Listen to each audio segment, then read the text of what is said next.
The NBA needs to be scared of the Cleveland Cavaliers. We have another statement victory. We have another outstanding stretch of the schedule. We have more big games, more wins, more talk on national TV. The NBA needs to take a hard look at the Cavaliers headed into the playoffs and understand they are they are the main team to watch.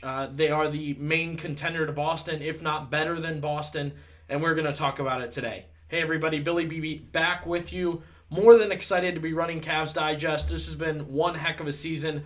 Really have loved every minute of it. The trade deadline's been great. Coaching changes, lineups, everything. Really, really enjoyable to watch. You've had some hard losses here and there, but it's been winning, right? That's been the whole season. So if you're not plugged in with Cavs Digest, if you're not subscribed, if you're not in the comment section talking with other fans, giving your opinion, now's the time as we head for the playoffs.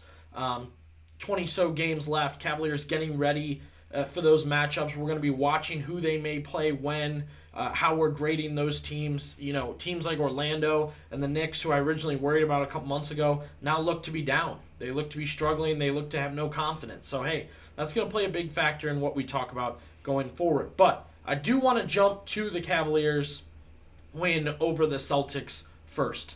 They were outstanding, right? They were really, really good. And I want to share, working in radio, one of our segments was, hey, put together what we think before the game. What do we want to see? Points to win, Cavaliers. I gave my 3. And before this game, the first one I gave was I want to see them start hot. They haven't done that yet versus the Celtics. 2 previous games, they started really, really bad. The Celtics were nailing threes both at home and in Cleveland. Cavs were coming out light. And boy, did that not happen for them in this one. They did, 25-3 to start the game. Really, really bad stuff for them. They had to figure things out on the fly. And I made fun of them in the moment. This was a turbulent game. They're in it, then they're out of it, then they're back in it, then they're back out of it. They're way out of it at the beginning. You're getting, Evan Mobley for a second, but not long. Max Strus, the Celtic killer, is not at that point in his career anymore, certainly. And, it was turbulent, right? The emotions are up and down. And if you say the whole time you knew and you believed, get out of here. You did not. The Cavaliers snagged the win in the end, got it done, right? That's the main point. The other thing I wanted to see, that we did see, that benefited the win, he talked about it after the game, I wanted to see Kenny Atkinson make a difference. We've seen a J.B. Bickerstaff coach team against the Celtics, and they really didn't do much. We've seen Kenny Atkinson for 3 games before this, and they snagged 1 win late, but the other 2, I really never felt like they were in it. So it wasn't very confidence building, and they lost at home. So wanted to see Atkinson make the difference. They cut up the switches. He stayed with his lineup. He played lineups nicely. He drew up some good plays. I thought Kenny Atkinson made the difference in this game. So, love that. Love to see that. I know it's an away game and whatnot, but I wanted to see him not even out-scheme Joe Mazzulla, but just I wanted to feel like good coaching was there. And by the end of the game, I did. I know they switched up coverages. I know they switched things up on Tatum, tried different things. So, I'm actually really, really happy with that point I made that Kenny Atkinson needed to step up. Switching once again, I said, hey, the main guys can't have duds. Nobody of that big 4 or even Mobley, Garland, Mitchell could have a dud, right? We saw Garland have a dud in the first matchup. We'd seen some other times where Mobley was just way out of it, not really in the game at all. You had to have all 3, not even exploding the way Donovan Mitchell did with 41 points. Garland had 20. You just needed the regular, good performances, leading the team, getting what they get on a regular night, doing what they always do night to night, and I feel like we got that. Mitchell, of course, the 41 and 5 on the assists, Garland 20 and 7, and then Mobley 12 rebounds and 17 points, and some huge buckets late from Evan Mobley. So, yeah, you got that part of it. So 2 out of the 3 things I thought needed to happen did. Good points. Obviously, Mitchell went by the end of it blow for blow with Tatum.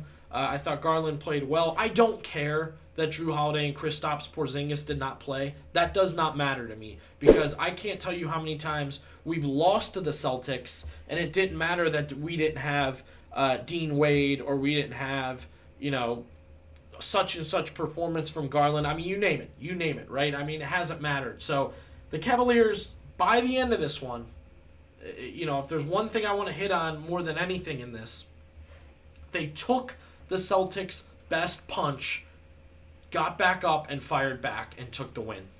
You love to see it. I know Brian Windhorst kind of broke it down and didn't really know how this game would go. Didn't know if Mitchell would try hard. Didn't know if the Celtics would try hard. Both teams are really amped up for the playoffs. But, hey, I really wanted the Cavaliers to win this game because I wanted their confidence up. And that's exactly what they did. They got it done. Look, stressful beginning. But I think at this point in time, I'm no longer stressed out by those starts. But if we get to the playoffs and we see that, I will be more understanding, more laid back because I've seen them do it. It's not ideal to be down 25-3 whatsoever, but now I can kind of understand that my team, the Cavaliers, can get back into it. So that's something to note. Ty Jerome stepped up. He missed a lot of shots early, but kind of came together late, so I appreciate that. Dean Wade's a really, really good defender. I think that's just, we have to identify that and feel that for him. That's what he is for the Cavaliers. Really, really good defender. DeAndre Hunter was terrific. That'll be a debate for another time if he should be starting. Again, Max Strus, the Celtic killer for the Miami Heat. He got them past them time and time again. Not much there, right? A little bit of aggressive on defense, but not much there besides it. So, want to take a look at this stretch by the Cavaliers. I mean, this was something we noted on the show. We talked on the show before it happened. Look at this thing. Detroit, the hottest team in the league. That was one of the last losses they took was to the Cavaliers.